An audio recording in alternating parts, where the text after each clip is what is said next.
Imagino que todos estáis bueno, ocupados y más bien eso, a los presentes muchísimas gracias.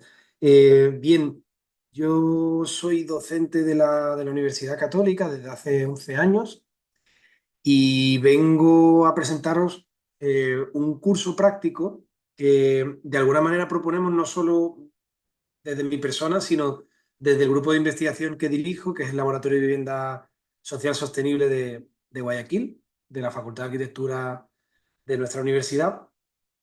Y en concreto, este curso práctico se centra en varias cosas que están ya en el título del curso, ¿no? Por un lado, el tema de la eficiencia energética. Desde ya quiero aclarar que si bien en la parte final del curso veremos algunas cuestiones más tecnológicas de cómo al usar cierto tipo de luminaria, ciertos tipos de materiales, ciertos tipos de sistemas de acondicionamiento activo, de aire acondicionado, podremos mejorar nuestra eficiencia energética, el uso de paneles solares, etcétera. Nos vamos a centrar en lo más esencial de la eficiencia energética que tiene que ver con el diseño bioclimático, el diseño pasivo, o sea, cómo a través de nuestra arquitectura de interiores somos capaces de mejorar la capacidad ambiental, bioclimática y de condicionamiento pasivo de nuestros edificios y por lo tanto reducir la capacidad eléctrica, reducir la cantidad de energía que se usa y ser mucho más sostenibles, ya no solo económicamente, sino también en cuanto a la huella o el impacto ambiental que nuestros edificios generan. Y además de esto, yo insistiría en que si bien el título y la carrera es diseño de interiores, hay una cosa muy interesante que sucede en España y es que se habla de arquitectura de interiores. Y digamos que una especialidad dentro de incluso la especialidad de los arquitectos es el entendimiento de la arquitectura interior. O sea, cómo a través del diseño de este espacio interior y cuando se habla de interior siempre hay una condición o una relación necesaria con el exterior, podemos ser más eficientes energéticamente, más sostenibles y por lo tanto tener una calidad ambiental y de energía en nuestras viviendas. Y la última sería esa, o sea, nos vamos a centrar en viviendas en el curso. ¿Por qué la vivienda? Al final el 80% del tejido de nuestras ciudades son viviendas y al final es el elemento que tiene una mayor importancia y normalmente a la que menos dedicación se le presta en las carreras de arquitectura, o sea, y de diseño interior. O sea, nos centramos como en muchos usos, pero a veces dejamos la vivienda abandonada cuando en verdad es el elemento fundamental en el que todos pasamos el 80 o 90% del tiempo, y más hoy en día con este tema remoto, donde pasamos todavía incluso más horas y la vivienda se convierte en el lugar pues, más importante acompañado del espacio público. Por lo tanto, nuestras viviendas deben ser pensadas y diseñadas al respecto.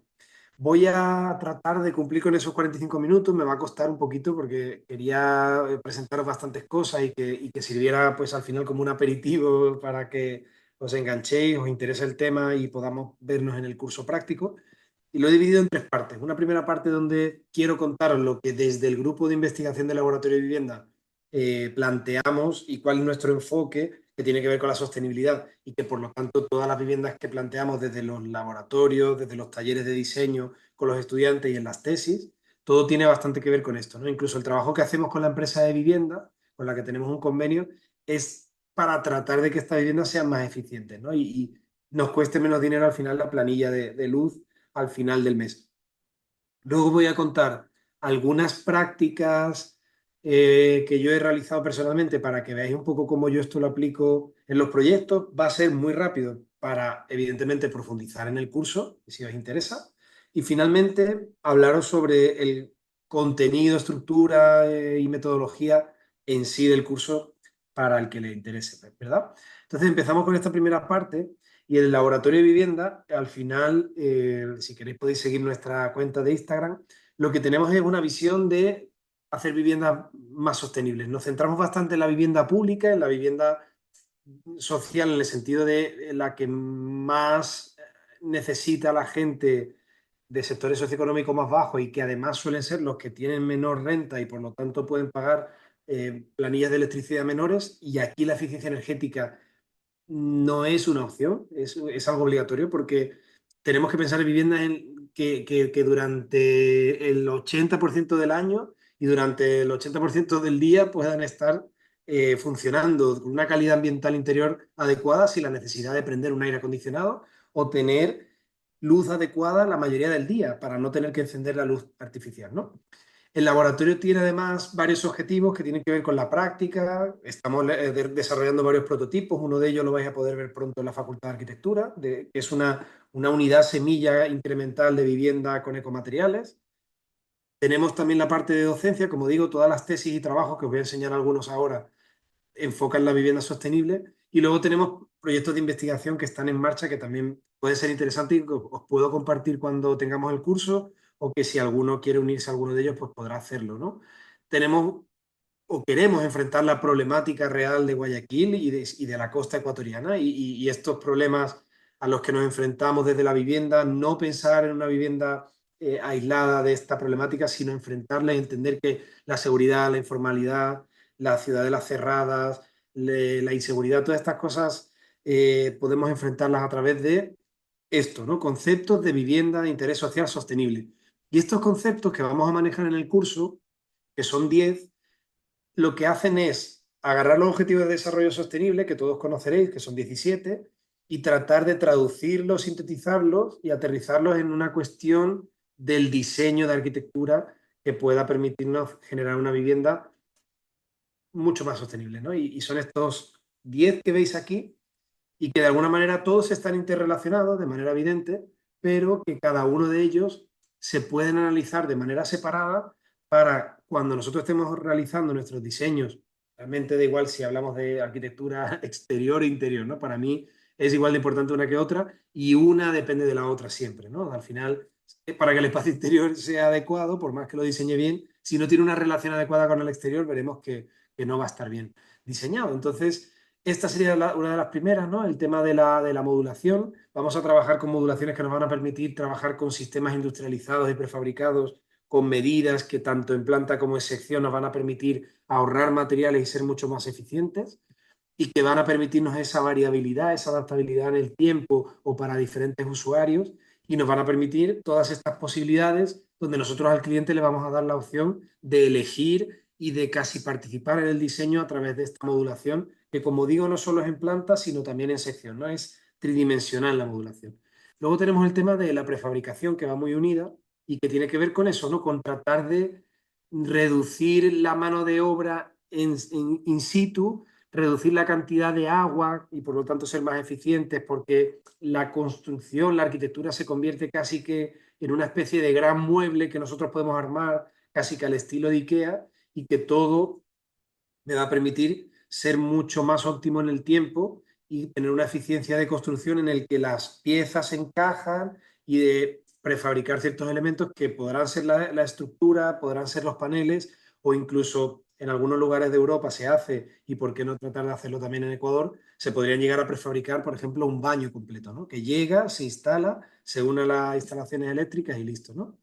Este tema modular y de adaptabilidad nos permite el concepto de progresividad o incrementalidad, o sea, pensar en una vivienda, como sucede mucho en nuestros contextos, que pueda crecer en el tiempo, ¿no? Yo soy capaz de construir al principio solamente la planta baja, pero ya está pensada la vivienda para que pueda crecer en planta alta. No que el usuario luego pueda crecerla, sino que nosotros ya le damos el diseño y el manual de cómo esa vivienda debe crecer para que sea eficiente a nivel bioclimático, ¿no? Esa progresividad se podrá adaptar a diferentes sistemas, pero al final tiene que ver con esto, ¿no? Con que ya sea una vivienda, ya sea un local comercial, nosotros, por ejemplo, si estamos diseñando para una empresa que tiene locales comerciales y que va a distribuirlos por toda la ciudad en predios, en fincas, en locales diferentes, este tipo de diseño le va a permitir al cliente entender que se va a poder adaptar a los diferentes locales comerciales que tiene, ¿verdad? Esta idea de sistema se va a repetir un poco en todo el curso, ¿no? El pensar la arquitectura como un sistema y pensar en la distribución de espacios y en la flexibilidad de los mismos a través de esta posibilidad de intercambiar los usos, ¿no? Nos vamos a adaptar a diferentes usuarios, o si trabajamos con locales comerciales nos vamos a poder adaptar a negocios de mayor o menor tamaño, ¿vale? Creo que todos conocemos algún ejemplo de esto en nuestras ciudades. Y vamos a también a incorporar, sobre todo en el tema de la vivienda, la productividad. O sea, la vivienda necesita incorporar lugares productivos. Desde una tiendita una clínica o un taller a un espacio donde los niños o las personas adultas van a trabajar o van a poder realizar un teletrabajo, ¿no? De alguna manera, el espacio productivo hay que pensarlo y hay que preverlo en nuestros proyectos, ¿no? Porque se va a dar, la realidad que todos conocemos es que ese espacio productivo se va a dar de alguna manera, es una economía pequeña que se necesita en la familia y que nosotros si lo prevemos previamente, el diseño va a quedar bien, porque vamos a poder diseñar el logo, podemos diseñar los cerramientos, podremos prever que todo esto al final quede de manera integrada en nuestra propuesta, ¿no? La diversidad tiene que ver con eso, con que los comercios, las viviendas son muy diversos y nos tenemos que adaptar a esa diversidad, tenemos que controlar y prever esa diversidad. No podemos plantear una arquitectura que sea repetitiva y monótona, porque eso nos lleva pues, a graves problemas que todos conocemos. Y en cambio, ¿cómo diseñar? Por ejemplo, esto es una gran urbanización de viviendas, ¿no? Viviendas que son de diferentes alturas, ¿no? Desde condominios de 4 plantas a viviendas de 1 o 2 o 3 plantas que van creciendo, pero que pensadas de una manera integral, pues visualmente se van a ver como una unidad, ¿no? Y vamos a tener una armonía en todo el barrio o en todo nuestro proyecto que va a ser muy positiva porque la gente se va a identificar con ello. Y la parte de colectividad pues será muy importante, o sea, espacios colectivos a nivel de la vivienda o espacios colectivos al nivel de la agrupación de viviendas en pequeños barrios o manzanas donde esa colectividad va a generar una cohesión social que va a ser muy importante, ¿no? Aquí lo estamos viendo también a nivel o escala urbana o de barrio, ¿verdad? La accesibilidad, nosotros hablamos de accesibilidad universal, vamos a plantear diseños que cumplan con un tema de accesibilidad universal a través de rampas, a través de mobiliarios y de diseños que sean equitativos, por lo tanto, incorporen a todo tipo de usuarios, personas mayores, personas en silla de ruedas, etcétera. Luego hay un tema de economía en el que nuestros usuarios van a poder entender cómo nuestros diseños se adaptan a su economía y casi que podremos pensar en una especie como de aplicación donde el usuario va eligiendo los elementos mobiliarios que necesita y según los que elija, pues tendrán un precio u otro y por lo tanto se adaptarán a la economía que ellos poseen, ¿no? Y finalmente hay un tema netamente de ecología, como decíamos, bioclimático, que es el que nos va a permitir que nuestros edificios funcionen mediante esta ventilación cruzada, el sacar el aire caliente por efecto chimenea, recoger el agua lluvia y poder usarla para regar, etcétera, ¿no? Todos estos sistemas pasivos nos van a ayudar mucho a reducir, como digo, la cantidad de electricidad. Nos enfrentamos a fenómenos urbanos extremos. Hoy en día nos enfrentamos a estas grandes desigualdades de ciudades para ricos y ciudades para pobres, o nos enfrentamos a una vivienda social, una vivienda pública que se diseña sin ninguna calidad ambiental, social y económica, y vemos este tipo de proyectos que no es lo que la gente espera, ¿no? Y que muchas veces son rechazados y la gente pues acaba desplazándose o desocupándolos con graves problemas, ¿no? Tenemos que repensar la manera de hacer vivienda definitivamente. La línea de investigación que tenemos en el laboratorio, yo creo que también nos van a ayudar a cada uno a pensar en vuestro caso de estudio, en vuestro proyecto que vais a hacer en el curso, que será un proyecto lo más real posible. Podemos trabajar un proyecto real que vais a enfrentar como diseñadores y que normalmente están situados en diferentes partes de la ciudad, ¿no? Nosotros desde el laboratorio trabajamos en el centro, en los barrios consolidados, en la periferia, que es una ciudad que está como por hacerse todavía, ¿no? Y en las zonas rurales. ¿Por qué? Porque entendemos que al final la ciudad es una cebolla, ¿no? Y que las diferentes capas nos hablan de una ciudad diferente, de una manera de construir arquitectura diferente. Y eso es lo que vemos un poco en los proyectos que hemos realizado con los estudiantes y que os podré explicar a fondo para que podáis llegar vosotros a hacer diseños de este tipo, ¿no? Viviendas sociales en el centro que tienen mayor altura, que tienen conceptos de cohousing, de compartir áreas de coworking, etcétera, ¿no? Y de adaptarse a las normas del lugar, como el soportal, las galerías, las chazas. Veremos cómo reinterpretamos elementos naturales, como las chazas tradicionales, quiero decir, ¿no? La galería, el soportal o el patio, cómo podemos contemporaneizarlo, cómo podemos hacer una arquitectura contemporánea, pero que tenga esa lectura del patrimonio. También veremos cómo se pueden transformar edificios obsoletos que no tienen absolutamente ningún valor, como por ejemplo un edificio de parqueo a la izquierda o una bodega a la derecha, y que se puedan convertir en nuevos espacios recreativos, sociales, de vivienda, productivos, de comercio, que reactiven estas zonas de la ciudad, ¿no? Estas son las intervenciones un poco en los espacios interiores. Luego tenemos también un trabajo de vivienda social en barrios consolidados, que son estos de aquí, que yo creo que son un poquito más complejos, no me voy a entretener en ellos. Y luego tenemos pues estos barrios nuevos que se están generando, que no tienen ningún valor porque, como veíamos en esas fotos, son repetitivos, son totalmente anónimos, y aquí, en cambio, vamos a generar proyectos que puedan ser apropiados por los usuarios, que puedan tener una calidad ambiental, etcétera, ¿no? Por ejemplo, todos estos techos que nos protegen del sol, todas estas terrazas y galerías cubiertas, nos van a permitir el no tener que usar aire acondicionado o el no tener que prender la luz hasta que ya sea realmente de noche, ¿no? Y todos estos árboles y esta vegetación, o incluso el uso de suelos permeables, nos va a permitir que la isla de calor se reduzca, que no haya tanto calor, y por lo tanto, abriendo las ventanas, trabajando con celosías, con mosquiteras, vamos a poder ahorrar bastante energía en nuestros diseños, ¿no? Estos proyectos también los estamos trabajando en las zonas rurales, que son bastante interesantes, con un concepto de ecoaldea que también, para el que le interese, podríamos conversar y analizarlo juntos. Y finalmente, os quería enseñar, como decía, algunas prácticas donde la eficiencia energética habla por su presencia. Sobre todo me voy a centrar en los diseños interiores, pero como digo, al final, para que haya un diseño interior adecuado, el exterior tiene que ser diseñado para que todas esas inclemencias de la intemperie entren o no entren al interior, y el interior sea adecuado, ¿no? Estos proyectos voy a mostrar algunos al principio un poquito más comerciales, ¿vale? Algunos diseñados y otros también construidos. Y luego os voy a enseñar algunos proyectos con ecomateriales más sostenibles que quizás están en otro campo, pero que a lo mejor también nos pueden interesar y podremos ver en el curso. Algunos proyectos de vivienda unifamiliar, como este, por ejemplo, donde usamos, esto está en Punta Blanca, donde usamos materiales de la zona, ¿no? Usamos la piedra caliza, que es una piedra maravillosa para la planta baja, y todo el tema de humedades, y en la planta alta usamos madera del lugar. En esta casa, que es como una especie de domus costeña con un gran patio interior, captamos el agua lluvia para poder usarlo para regar el agua, para regar los jardines. Por lo tanto nos estamos ahorrando agua y por lo tanto estamos ahorrando dinero, definitivamente. Usamos vegetación y usamos todos estos elementos de protección solar para también reducir, como digo, la cantidad de sol, y generamos un tema de cerramiento que me da seguridad, pero que también me da belleza. O sea, no cerramos con muros totalmente ciegos y feos, ¿no? Estéticamente, sino que tratamos de integrar el cerramiento al proyecto, ¿no?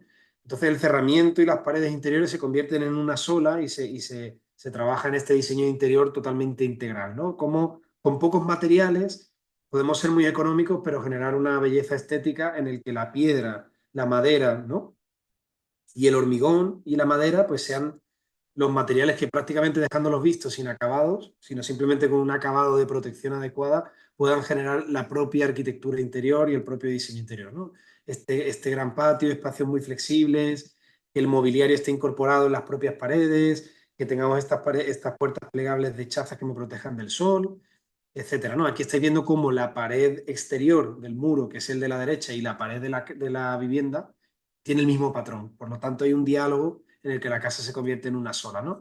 Y en la parte de arriba, en cambio, una arquitectura muy abierta, de madera, más ligera, que puede ir cerrándose con el tiempo mediante paredes, ¿no? O sea, una arquitectura que se va completando en el tiempo, que recoge el agua y que tiene esta vegetación como el corazón del proyecto, ¿no?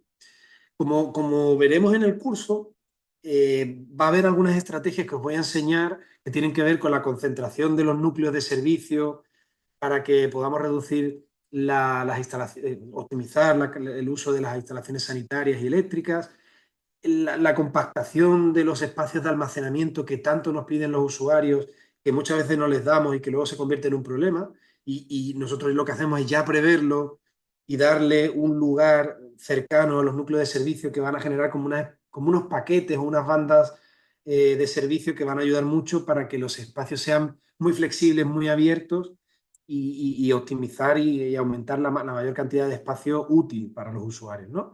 Y luego también vais a ver que los núcleos de escalera, los núcleos de circulación vertical, también van a estar situados de manera estratégica, ¿no? Entonces vamos a entender la casa como un todo, ¿no? Como una integración holística de estos elementos que nos van a permitir ser muy eficientes con la construcción y la energía. Luego tenemos estos prototipos de vivienda social incremental súper económicos, o sea, viviendas que casi con 15.000, 20.000 dólares arrancas con una piecita que luego va creciendo, usando materiales muy convencionales que podemos encontrar hasta en los asentamientos informales, pero que usándolos de una manera adecuada, modulando, con todos estos criterios que veíamos, se puede llegar a construir una arquitectura muy económica, pero por otro lado muy funcional y que estéticamente puede generar espacios bastante interesantes para los usuarios, ¿no? Donde ellos vean que por ser una arquitectura económica no tiene que ser una arquitectura pequeña, poco iluminada, sino lo contrario, ¿no? Podemos llegar a tener, gracias a la conexión con el exterior, gracias a la compactación de estos núcleos de servicio, como decía, podemos llegar a tener una arquitectura en el que prácticamente nos ahorramos los acabados porque los propios materiales ya son el acabado, solamente hay que protegerlos adecuadamente, darles el tratamiento adecuado y creo que podremos conseguir esa eficiencia. Y como decía este tema, que ya lo veremos en el curso, ¿no? Pero este tema, me voy a permitir señalarlo un momentito, este tema de ser capaces de compactar todos los espacios de servicio, ¿verdad? En esa banda tenemos el cuarto de bombas, tenemos una bodega exterior, tenemos el almacenamiento para la parte de la cocina y la nevera, tenemos el baño social, tenemos la lavandería, tenemos el baño privado, tenemos el closet y tenemos también un pequeño closet o cuartito exterior. Eso nos va a permitir un gran ahorro, como digo, constructivo, pero también energético, ¿no? Así que bueno, ese serán un poco, o esas serán algunas de las estrategias que usaremos.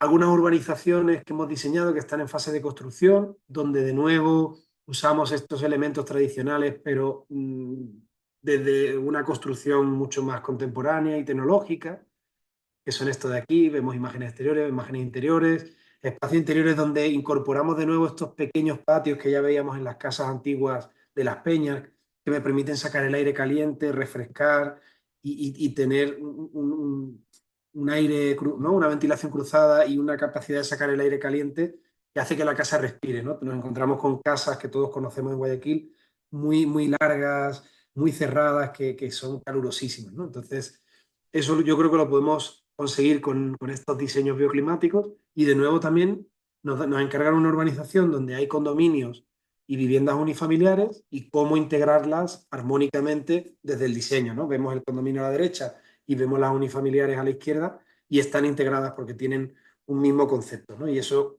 creemos que al final es también una valoración que se acaba materializando en dinero. O sea, al final, este cliente ha podido vender las viviendas más caras, ¿no? Porque tienen un valor añadido que es ese. Y de nuevo, ¿no? Este tema de las bandas de galerías de protección solar exteriores, los espacios habitables, las bandas de servicio, eso nos permite, si os fijáis, tener toda esa variedad, ¿no? O sea, le podemos proponer al cliente que con este diseño que estamos planteando, podría llegar a tener 9 distribuciones diferentes para 9 usuarios diferentes. Incluso un usuario podría cambiarla en el tiempo porque podemos trabajar con paredes ligeras que se pueden cambiar y que no son estructurales, ¿no? Entonces, todas estas cosas, pues bueno, nos han dado muy buenos resultados a nivel comercial, ¿no? Digamos. Y luego os quería enseñar algunos proyectos que a lo mejor a algunos pueden interesar, donde, bueno, pues en algunos contextos diferentes hemos trabajado con ecomateriales y con técnicas más tradicionales, ¿no? En este caso hemos usado el bambú y la madera en Manabí y hemos usado el bambú de diferentes maneras, ¿no? Pero al final conseguimos una casa, por ejemplo esta, que no tiene aire acondicionado y que solamente con estos ventiladores, cuando hace calor, y con la chimenea de abajo que calienta este espacio cuando hace frío, es que no gasta apenas electricidad, porque además esos ventiladores tienen un pequeño panelcito solar arriba, por lo tanto, ellos nos gastan de verdad electricidad para climatizar la casa. Y la electricidad, por ejemplo, en este caso de la luz, al ser un gran espacio abierto, permite incluso iluminarlo con menos cantidad de bombillas. Entonces, todas estas cosas fueron pensadas con el cliente el hecho de tener este árbol, esos volados, toda esa planta baja abierta, como las típicas casas tradicionales de Manabí, permite tener ese ahorro energético y esa conexión con la naturaleza también, ¿no? Así que bueno, no me entretengo mucho. Os voy a enseñar muy rápidamente unos proyectos un poco más raros porque son flotantes, no son construcciones terrestres, digamos. Pero bueno, son interesantes porque estamos en marcha con algunos más y estos son unos proyectos muy bonitos que hemos hecho en Babahoyo con un estudio de arquitectura que se llama Natura Futura, donde hemos recuperado las casas tradicionales flotantes y les hemos dado una calidad de tal manera que este señor, gracias a ese panelcito solar y al tener estas chafas en la parte de arriba que le permiten sacar el aire caliente y esta cubierta que le permite protegerse del sol y de la lluvia o de la garúa directa, ha hecho que él pueda vivir de manera adecuada y no depender prácticamente de la electricidad. O sea, bueno, realmente no, él no depende de la electricidad, ¿no? El aire caliente sale, el techo me protege del sol, el panelcito solar me permite encender una luz y la arquitectura funciona prácticamente sin gastar electricidad. Y otros proyectos que hemos hecho, como este observatorio en la isla Santay, donde de nuevo la revisión de esta arquitectura de los carpinteros de Ribera, que eran los constructores de los barcos que hicieron también las casas en las peñas, ¿no? Es todo un aprendizaje bioclimático, ¿no? El uso de la madera, el uso de estos elementos que me permiten sacar el aire caliente, el hecho de poder cerrar y abrir dependiendo del tipo de día, de si hay más sol o menos sol, ¿no? Nos permite realmente adaptar bastante la arquitectura a, como digo, el tipo de temperatura de día que haga o el tipo de actividad que se realice, ¿no? Entonces, dependiendo de si abro o cierro estas puertas, me permitirá realizar una actividad u otra, ¿no? La última casa que os quería enseñar flotante, que ya sí, y muy contentos con ello, la primera casa o vivienda con todos los servicios integrales, totalmente sostenible y flotante de Ecuador y diría que en gran parte a lo mejor de Latinoamérica, es este proyecto que se llama La Balsanera, que está en Babahoyo y que lo podéis visitar. Ya tiene todos los servicios sanitarios porque coge el agua del río, la filtra, la usa, la vuelve a filtrar y la vuelve a botar al río, por lo tanto no hay contaminación ninguna del ecosistema y usa un baño seco, que es una tecnología que yo creo que muchos conoceréis y si no la podremos ver en el curso. Y al usar este baño seco, pues por un lado no contamino, porque no uso agua, y por otro lado se convierte en abono que puedo usar para el huertito que vais a ver ahora, ¿no? Entonces, bueno, funciona muy bien de nuevo por estas galerías que nos protegen del sol. Tengo este área productiva que necesita el señor, porque es un canoero y un pescador, ahí tiene todos sus utensilios y el espacio de trabajo para arreglar las canoas. Tiene este lugar que es una galería productiva porque la señora tiene un local comercial, por lo tanto es una vivienda productiva. Y luego tiene la zona de muelle y estamos usando materiales súper económicos. Es más, la estructura está construida con tablones súper sencillos que puedes encontrar en cualquier aserrería. O sea, no es una estructura excesivamente compleja y es más, la hemos construido con los maestros de la zona porque no requiere grandes inversiones ni grandes alardes tecnológicos, pero sí requiere de un diseño arquitectónico integral que veremos con vosotros en el curso, ¿no? Tenemos todo este tema de las chafas que estamos recuperando de la típica arquitectura tradicional de la costa, este tema de los huertos, y aquí tenemos la ducha, el baño seco, y fijaros, ¿no? Esta cocina, cómo con muy poquito podemos llegar a una arquitectura, a un diseño de interiores que por un lado sí es más contemporánea, pero por otro lado estamos usando todos los utensilios que ellos tenían en la casa anterior, que se les estaba cayendo, ¿no? Entonces, creo que podemos llegar como a ese híbrido, a ese equilibrio entre lo tradicional y lo innovador, ¿no? Y lo contemporáneo. Y aquí de noche, ¿no? Con paneles solares y todo, ¿no? De nuevo.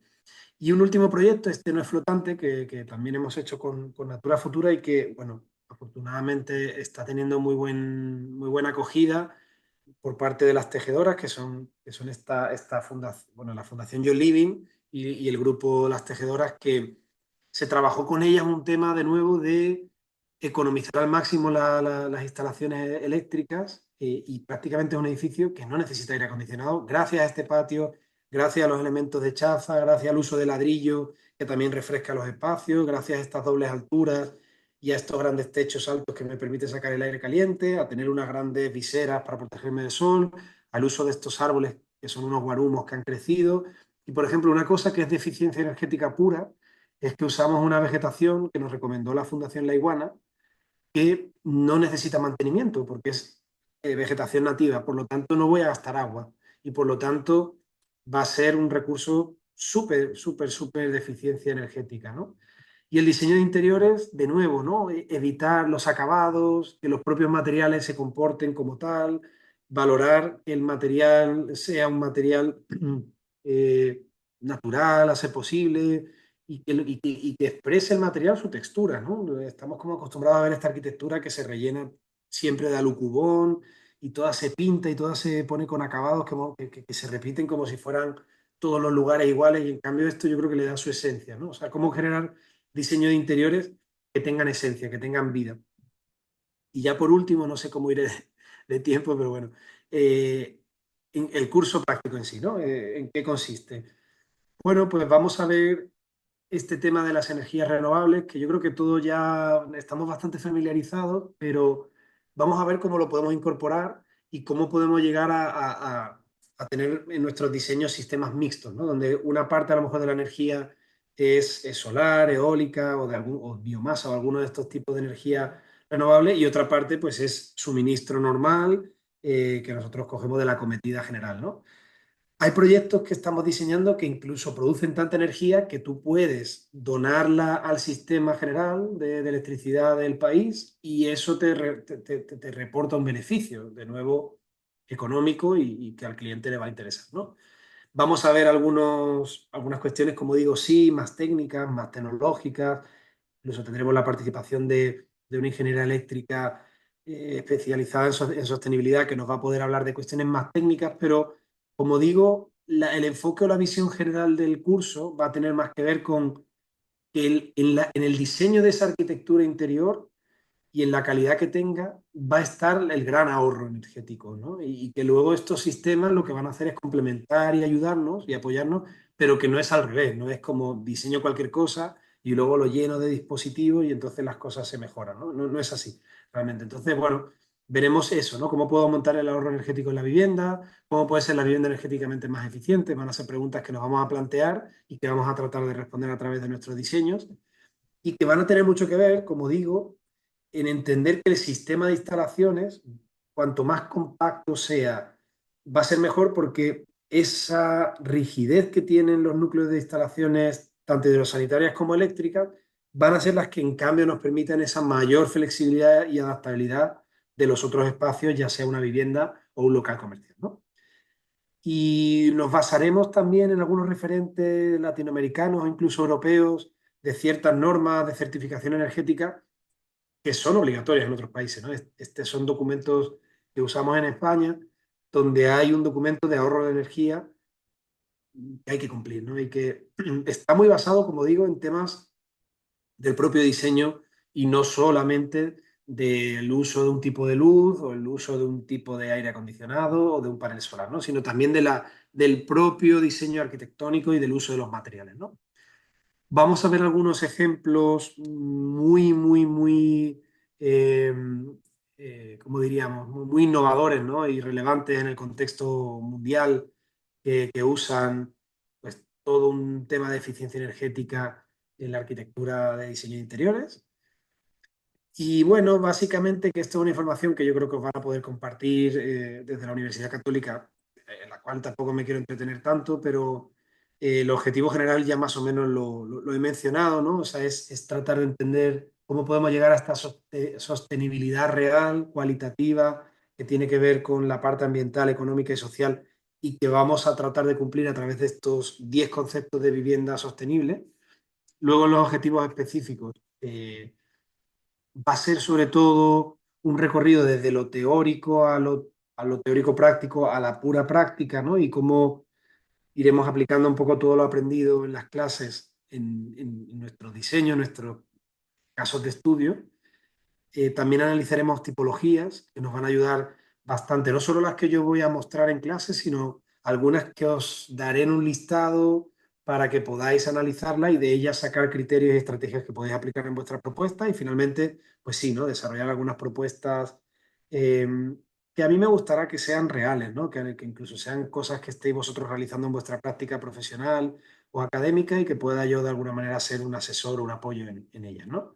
La metodología, como decía, va a consistir en dos partes, ¿no? Una que seguramente si sois varios estudiantes, pues podamos hacer grupalmente y podamos hacer parejas, a lo mejor para hacer un ejercicio práctico sobre un caso de estudio que podamos desarrollar y que se presentará al final del curso y que será como la excusa para aplicar todos los contenidos teóricos del curso, ¿no? Impartidos en el curso.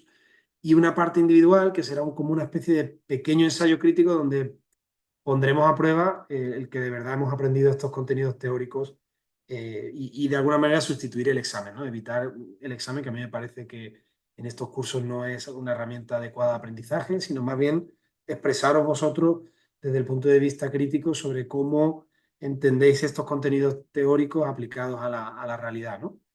Y la metodología será un poco eso, ¿no? Clases teóricas, aplicación a casos prácticos, presentaciones vuestras donde haremos revisiones de lo que estáis avanzando y contenido bibliográfico que tendréis que revisar fuera de las horas sincrónicas, ¿no? En la parte asincrónica vosotros tendréis que realizar un trabajo autónomo que será bastante importante. Los porcentajes de calificación en principio serían estos, aunque la Universidad Católica, algunos a lo mejor lo sabéis, ahora maneja 50-50 evaluación formativa y evaluación del examen. Lo que me importa realmente es que entendamos que va a haber como un trabajo progresivo que se realizará en las clases, que tiene que ver con la participación, con las presentaciones, con las revisiones que se vayan haciendo, y luego hay evidentemente un trabajo final como resultado del curso, y que luego sí hay un trabajo evidentemente que se realiza en casa, ¿no? De lectura de textos, de revisión de bibliografías, de investigación, de trabajo autónomo que también será importante y que se valorará, ¿verdad? Y finalmente yo voy a compartir una bibliografía, no solamente, digamos que por escrito, sino que voy a tratar de compartiros todos estos libros en PDF. Os indicaré algunos que están en la biblioteca de la Universidad Católica que también son súper interesantes y podremos ir incorporando otra bibliografía que incluso se vaya descubriendo sobre la marcha en el curso. Y creo que eso sería todo, si no me equivoco.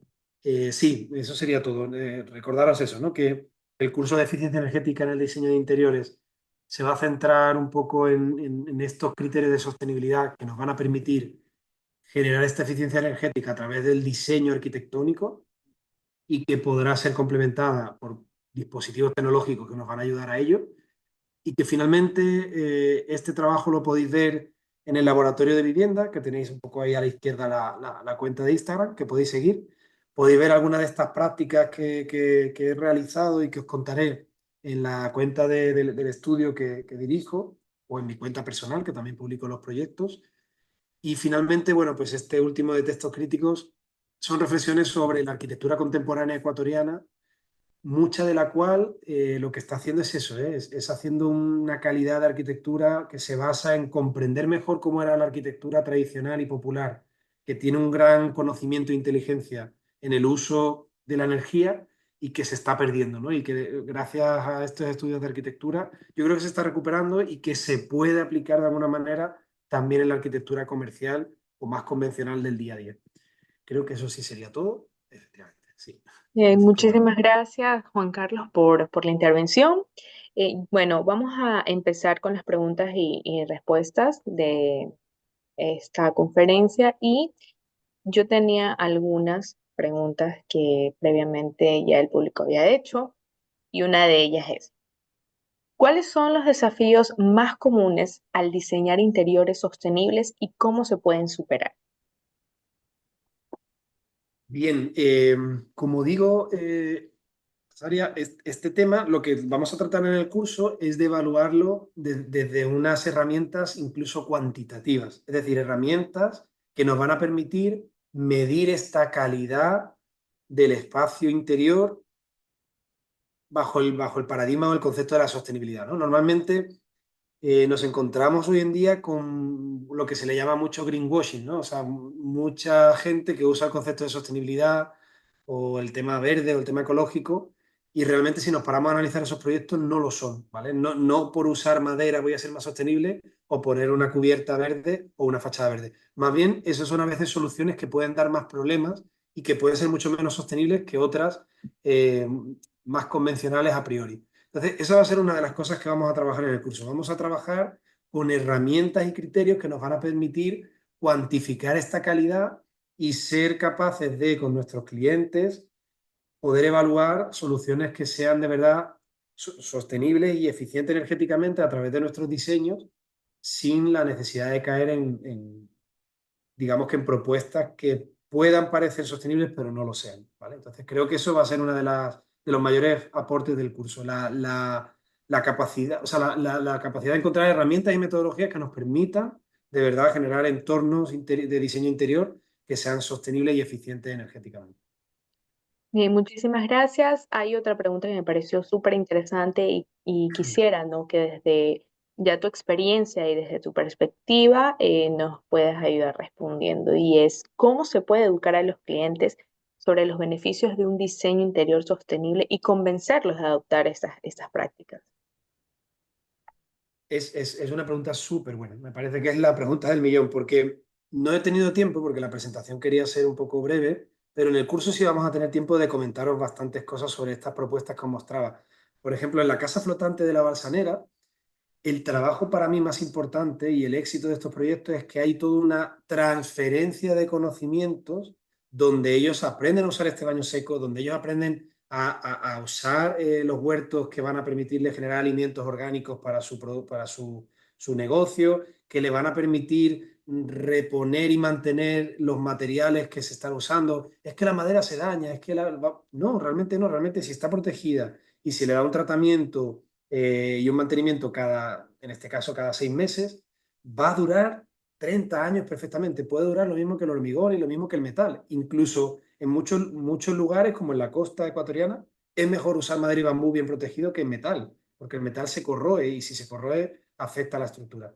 Entonces, es muy importante transmitirle a un cliente por qué un patio no se puede cerrar. Porque si cierras el patio de tu casa para construir más metros cuadrados, que para ti es como supuestamente mejor porque aumento la cantidad de superficie, eso te va a generar, primero, que la vivienda sea calurosa, segundo, que tengas que gastar más en aire acondicionado, que tengas que gastar más en electricidad, que tu arquitectura, tu espacio interior no tenga calidad ninguna y que ese espacio o ese diseño tiene un valor y tiene una lógica, ¿no? Y que aprender de ella y respetarla es súper importante. Entonces, eso es una cosa que yo os contaré bastante en el curso porque es un proceso importantísimo de participación y de trabajo con los clientes, de empoderamiento del proyecto, que haga que cuando tú vuelvas un año después, esa casa mantenga esas condiciones, ¿no? Las fotografías que yo os enseñaba, por ejemplo, de esta casa de bambú, se mantienen el patio, mantienen los árboles, mantienen los pisos que son permeables y no los han asfaltado y llenado de hormigón, no han pintado ni enfoscado la pared de ladrillo porque consideran que ese material debe verse porque es un material tradicional, no han recubierto el bambú ¿se entiende? O sea, como que el hecho de que se mantenga en el tiempo el proyecto como se diseñó, conlleva un esfuerzo de, como tú decías, trabajo de educación y de transferencia de conocimientos sobre los diseños. Y es tan importante como que el diseño esté bien, porque eso es lo que va a hacer que en el tiempo sea sustentable la propuesta. Porque si a los 2 meses nos cambian todo, y estas chazas que nos protegían del sol, pero permitían sacar el aire caliente, las sellan y ponen una pared ciega, ese espacio va a ser caluroso. Por lo tanto, nuestro diseño habrá durado 2 meses funcionando y a los 2 meses ya cambió y ya no sirve. ¿Por qué pasa eso? Y nos lamentamos a veces los diseñadores, porque no hemos trabajado de manera participativa y consciente con los clientes y hemos impuesto cosas sin llegar a un consenso con ellos. Entonces, eso será una cosa súper importante que también analizaremos en el curso. Bien, muchísimas gracias, Juan Carlos. Gracias por tu intervención. La verdad es que muy enriquecedora esta conferencia previo al curso. Y bueno, para las personas que están conectadas, decirle que nos contactaremos con todos ustedes, a quienes nos han proporcionado los correos electrónicos para brindarles un poco más de información. Bien, en este momento ya doy por terminado este webinar.